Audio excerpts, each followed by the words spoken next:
जन्मठेपेची शिक्षा भोगत असलेल्या प्रियकरानं कारागृहात जाण्यापूर्वीच प्रेयसीसोबत टोकाचं पाऊल उचलल्याची धक्कादायक घटना पैठण तालुक्यात घडली आहे। पैठण MIDC पोलीस ठाण्याच्या हद्दीत असलेल्या कातपूर येथील नवनाथ शामराव जगधणे आणि शीतल दोडवे उघडे हे दोघे 5 वर्षापासून लिव्ह इन रिलेशनशिप मध्ये राहत होते। नवनाथ शामराव जगधणे याच्यावर 6 वर्षापूर्वी मुलाचा खून केल्याप्रकरणी गुन्हा दाखल आहे। या प्रकरणी त्याला जन्मठेपेची शिक्षा झाली असून तो कारागृहात शिक्षा भोगत आहे।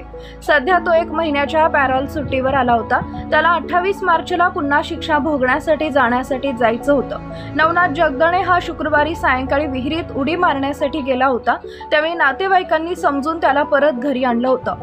त्यानंतर शनिवारी रात्री घराच्या छतावर झोपला असता त्यानं विषारी औषध प्राशन केलं आणि तिथून निघून गेला। गावाजवळील मक्याच्या शेतात सोमवारी त्याचा मृतदेह आढळून आला।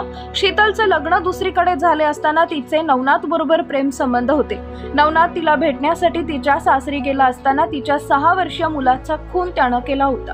या प्रकरणी नवनाथ शिक्षा भोगत होता तर शीतलला निर्दोष मुक्त करण्यात आले होते। संभाजीनगर इथं ती भाड्यानं राहत होती।